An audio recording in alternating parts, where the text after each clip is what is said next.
Assalamu alaikum ve rahmetullah ve berekatuhu.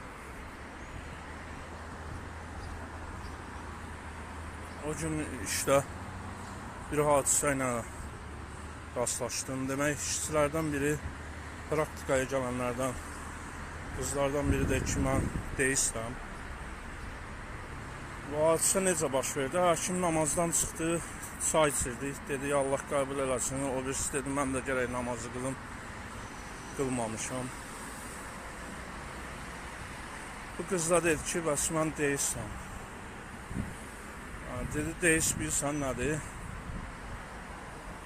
Başımı sirkələdim ki, bəs dedi, deist odur ki, ancaq Allahı qəbul edirəm, peyğəmbərləri, kitabları qəbul eləmirəm. Mən də dedim, necə oldu deist oldun? Danışdı ki, valideynlərim bəs namaz qılandır. Mən də qılmaq istəyirdim. Sonra güya bu maraqlanıb dindən başladı ittihamları irəli sürməyə. Peyğəmbərləri ittiham elədi. Əsasən İslam dininə hücum elədi. Bir də İbrahim Peyğəmbərin adını çəkdi. Bu adam həcc əməlindən, şeytanı daşlamaqdan, sonra çox evlilikdən, axırıncı söhbəti çox evlilik oldu. Və o məsələdə dayandıq. Mən elə o məsələdən buna dedim ki, sən bunların cavabını oxumusan, cavabını araşdırmışsan ki, ədalətli olsun da. Elə bir ittiham eləyənini dinləyirsən, müttəhimi dinləmirsən, bu ədalətsizlikdir də. Bir də müttəhimi dinləməlisən ki, biləsən də vəziyyət nə yerdədir, həqiqət nədir. Bu adam onu eləməmişdi.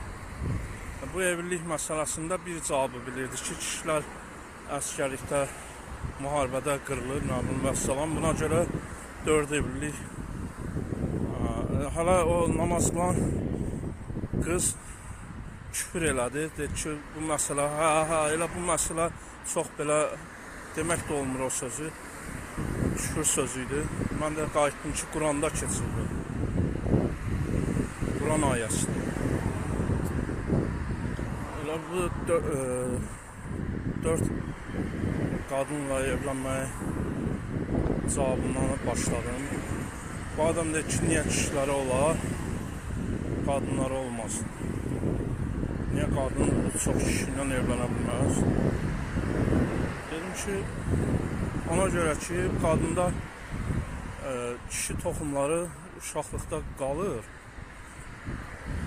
Bu nəslinin qarışmağına səbəb olur, xəstəliklərin yayılmağına. Gör, nə qədər xəstəlik yayılır. Bunlar nədən irəli gəlir? Yəni, üzr istəyirəm, indi qadının çox kişi qəbul eləməyə xəstəliyə səbəb olur da. Yəni, həyat qadınları deyirlər, bu fahişələr çox kişi qəbul elədiyinə görə cinsi xəstəliklər, dəri zöhrəvi xəstəlikləri, sonra immun çatışmamazlığı var, gicis xəstəliyi. Hamısı belə cinsi yolla keçən xəstəliklərdir da. Bunlar səbəb olur, o xəstəliklərə səbəb olur. Sonra buna bir izah da verdim ki, bəs bu evlilik ona görə lazımdır ki, kişilər az doğulur. Qadınlara nisbətən kişilər az doğulur. Dünyaya gələn qızlar daha çoxdur. Oğlanlardan daha çox qız dünyaya gəlir. Sonra bir məsələdə də var idi ki, bu adam Peyğəmbəri sallallahu aleyhi və səlləmi öz gəlini ilə evlənməkdə ittiham elədi. Ona da cavab verdim ki, o ögey oğluydu. Yəni, oğulluğa götürmüşdü. O ögey oğlu da ayrılmışdı yoldaşından. Sonra Peyğəmbərimiz yoldaşı ilə evlənir, Zeydin yoldaşı ilə. Bu ona görədir ki, insanlar bilsin ki, yəni heç bir nəsib yoxdur. Ögey, onu sən oğulluğa götürsən belə, Orada heç bir nəsib yoxdur. Yəni heç bir bağlılıq yoxdur orada. Dedi ki, sən eləyərsən bunu. Dedim, qəbul eləmədilər. Etiraz edib getdilər. Yəni o namaz qılan da qoşuldu ona. Yəni insanlar var ki, namaz qılsa da dini anlayışı yoxdur. Dindən xəbərləri yoxdur. Küfür eləyirlər namaz qılaqla.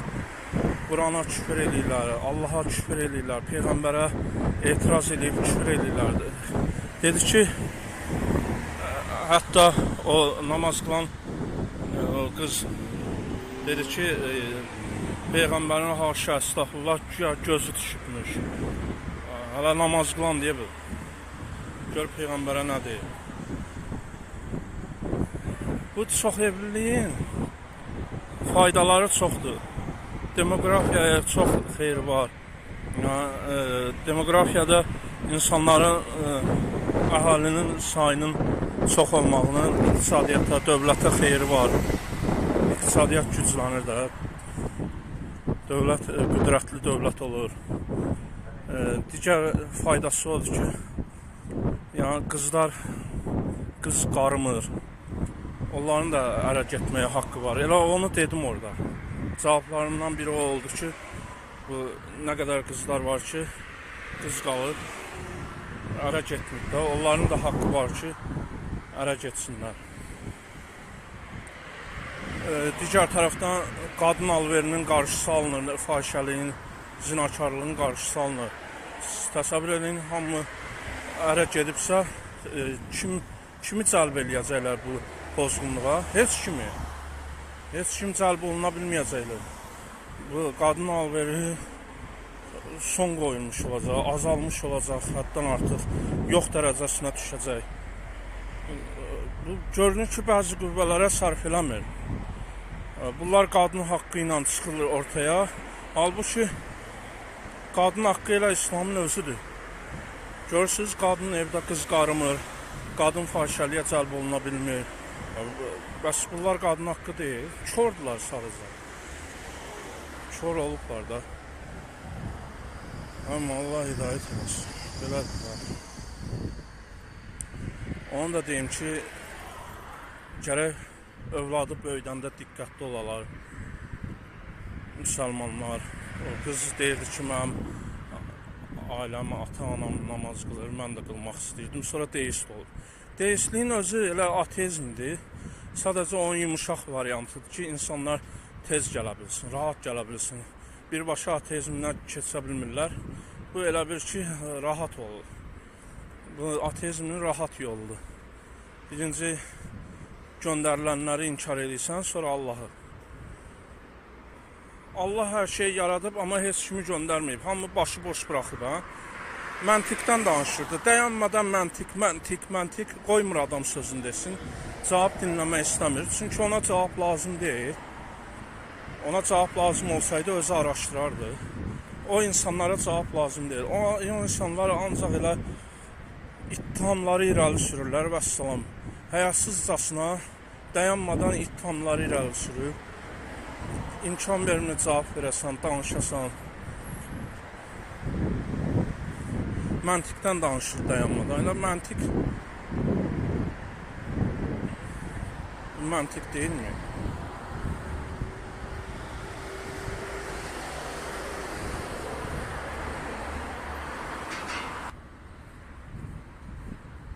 Onu demək istəyirdim ki, övladlarınızı böyüdəndə diqqətli olun. Allah hamıya salih övladlar bəxş eləsin. Çalışın övladlarınıza halal yedizdirin ki, onlardan həqiqəti qəbul edən, Allaha itaat edən qullar çıxsın. Yoxsa belə deist ateistlər çıxacaq. Nə qədər ki, onlar haram tikə yeyir. Övladlarınıza nəzarət edin. Ata-anası namaz qılır, amma qızın özü deist.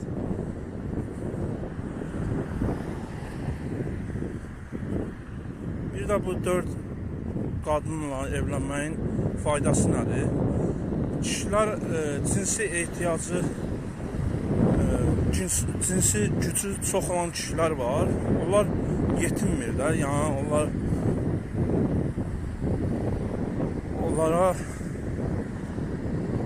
onların necə deyim, bədən quruluşu, qüvvəsi odur. O adamları yetinmirsə, onsa yəni başqa yollarla gedib ehtiyacını ödəyəcək. O da məsuliyyətdən yayınır. Məsələn, o ehtiyacı ödədiyi qadına müəyyən miqdarda nəsə verə bilər, ya verməyə bilər, amma bu ailə deyil. Sonda onun bəhrəsi olmur. Onlar övlad istəmirlər. Onların övlada marağı olmur, ailə olmadığına görə ehtiyaclar, mənəvi ehtiyac qarşılanmır. Digər ehtiyaclar, yəni ailə kimi qorunmur. Ya bunun özü məntiqdir. Bunun özü məntiqdir ki, Allah hər şeyi yaradıb, sən qəbul edirsən Allahı. Bəs necə ola bilər? Allah yaradıbsa başıboş bıraxıb.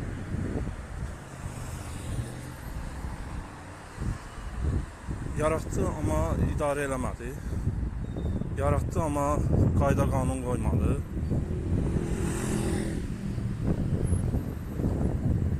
Məntiqə sıxmır axı. Məntiqdən danışırlar, amma özləri absurd sözlər danışırlar.